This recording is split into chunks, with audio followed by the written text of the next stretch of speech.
ওমা মা, আজকে নারকেল এনেছো? তা নারকেল দিয়ে আজকে কি বানাতে চলেছো? নারকেল দিয়ে দারুণ একটা রেসিপি বানাবো রে। চল তবে বানাই আর বলি। বন্ধুরা, নতুন একটা ভিডিও নিয়ে চলে এসেছি। আজকের ভিডিও হচ্ছে পনির ভাপা। প্রথম আমি নিয়ে নেব একটা গোটা নারকেল। গোটা নারকেলটারে আমি কেটে নেব, নিয়ে হাফ নেব, হাফ রেখে দেবো। তো হাফ আমি কুড়িয়ে নিয়েছি।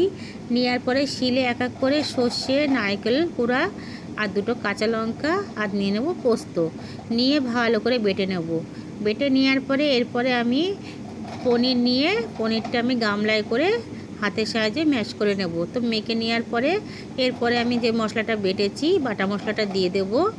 নারকেল, সর্ষে, পোস্ত আর কাঁচা লঙ্কা দিয়ে আরও খানিকটা কাঁচা লঙ্কা আমি চিড়ে নিয়েছি, দিয়ে ওটা দিয়ে নুন আর কাঁচা তেল দিয়ে মেখে নেব। ব্যাস, মাখা কমপ্লিট। এরপর একটা টিফিন বক্সে আমি প্রথম সর্ষের তেল খানিকটা দিয়ে ঘুরিয়ে নিয়ে তারপরে পনিরটা আমি দেব। দেওয়ার পরে উপর থেকে আর একবার আমি তেল দিয়ে দেবো। দিয়ে এরপরে আমি ঢেকে একটা কড়াইতে স্ট্যান্ডের ওপরে রেখে দেবো 15 থেকে 20 মিনিট। তো বন্ধুরা, 20 মিনিট পরে আমি চলে এসেছি। তো ভাপা আমার কমপ্লিট। এইবারই তো মেয়ে খেয়ে বলবে কেমন হয়েছে। দেখতে যা লাগছে না, ও টিফিন বক্সটা খোলার পরে গন্ধটাও সেই বেরিয়েছে। তো মনা, এবার একটু খেয়ে বল তো কেমন হয়েছে। ও হো, দেখতে যা সুন্দর হয়েছে না মা। গন্ধটাও বেশ দারুণ বেরিয়েছে।